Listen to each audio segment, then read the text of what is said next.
Bom, vamos lá, segundo ano, para a segunda parte da nossa aulinha, né? Vamos continuar aqui com a leitura de trechos do texto do Immanuel Kant, esse filósofo tão importante para a compreensão da ética, para a compreensão de toda uma época que ficou conhecida como Iluminismo, né?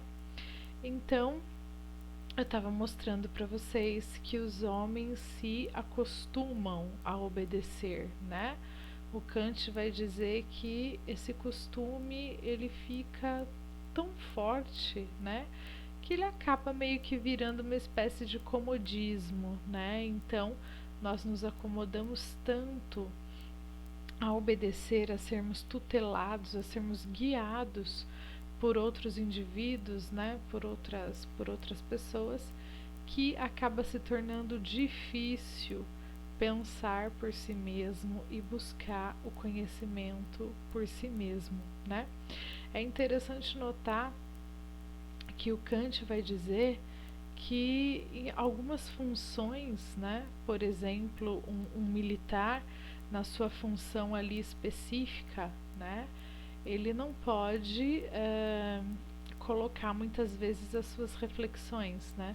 Mesmo que ele ache que o seu superior esteja errado, ele não pode se manifestar ali, né? Ele tem que obedecer.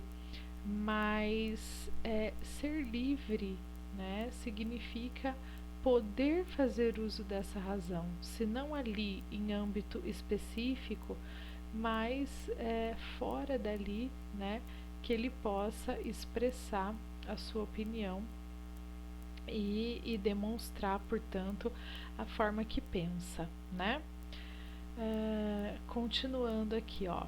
Uma época não pode se aliar e conspirar para tornar a seguinte incapaz de estender seus conhecimentos, sobretudo tão urgentes, de libertar-se de seus erros e finalmente fazer progredir o esclarecimento, né? Esse texto, pessoal, é tão atual que, nossa, essa frase aqui parece que ele escreveu ontem, né? Então ele está dizendo que uma época, ou seja, uma época histórica, não pode tornar a seguinte incapaz de estender conhecimentos, libertar-se de seus erros e fazer progredir o esclarecimento, né? Isso faz a gente pensar um pouquinho no mundo de hoje, né? É claro que guardadas as devidas proporções aí de comparação, né? Mas hoje nós temos uma época que, infelizmente, alguns pensamentos retrógrados, né, de coisas que a ciência já provou que não existem, que são furadas, né? Como, por exemplo, o movimento do terraplanismo, o movimento anti-vacinas, né? O que está acontecendo aqui é, de certa maneira, contribuir para que as gerações futuras sofram algum tipo de prejuízo, né? E o Kant está dizendo que exatamente uma época não pode condenar a época seguinte ao retrocesso, né? Então faz a gente refletir um pouquinho sobre os momentos aí que nós estamos vivendo, né? Seria um crime contra a natureza humana, cuja vocação original reside nesse progresso, e os descendentes terão pleno direito de rejeitar essas decisões tomadas de maneira ilegítima e criminosa, né? Então o Kant vai dizer que a humanidade naturalmente, né, assim, teria vocação, né, para o progresso, para o esclarecimento, e que tentar atrasar esse processo ou regredir esse processo seria um crime, né? Bom, aqui na página 7. Quando se pergunta, portanto, vivemos atualmente numa época esclarecida?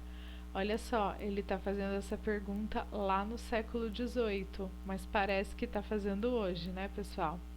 A resposta é não, mas vivemos numa época de esclarecimento, ou seja, a humanidade começou a se colocar em processo, né? E eu acho que desde o século XVIII, né? Então, se a gente pegar a lógica do Kant, ainda está nesse processo. Muito falta ainda para que os homens, no estado atual das coisas, tomados conjuntamente, estejam já num ponto em que possam estar em condições de se servir, em matéria de religião, com segurança e êxito de seu próprio entendimento, sem a tutela de outrem.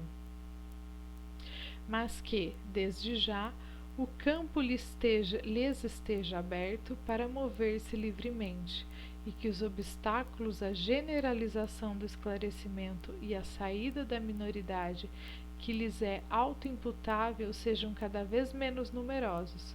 É o que temos signos evidentes para crer.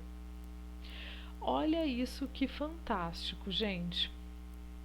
Quando ele diz, muito falta ainda para que os homens no estado atual das coisas, tomados conjuntamente, estejam já num ponto em que possam estar em condições de se servir em matéria de religião, com segurança e êxito de seu próprio entendimento, sem a tutela de outrem. Olha só, em matéria de religião, ainda hoje, né, como lá no século XVIII, nós temos ainda muita gente incapaz de tomar decisões sem consultar o pastor, sem consultar aqueles preceitos da religião, né? Eu não estou dizendo para vocês que é ruim ter uma religião ou que você deve negar tudo, questionar tudo o que um pastor, um padre diz, não é isso, né? Mas o que eu quero dizer é que a gente precisa usar sempre o bom senso, raciocinar sempre, porque afinal essas pessoas são seres humanos como nós, né? E também são passíveis de erro, né? Se a gente obedece tudo sempre cegamente, acontecem os radicalismos, né? E aí a gente vê os muçulmanos brigando com os cristãos, grupos que têm preconceito racial, né, se desenvolvendo, voltando aí ao cenário cada vez mais, né? Então, não só em matéria de religião, mas em outras matérias também, a gente precisa estar aberto à reflexão, não para negar a religião ou negar qualquer tipo de coisa, mas para ponderar, colocar as coisas na balança e ver se realmente estão corretas ou não, né? Usar o nosso raciocínio, tá? Então, pessoal, eu vou ficando por aqui. O texto dá pra gente falar muito mais coisas sobre ele, né? Mas eu convido vocês a procurarem, a buscarem esse texto, né?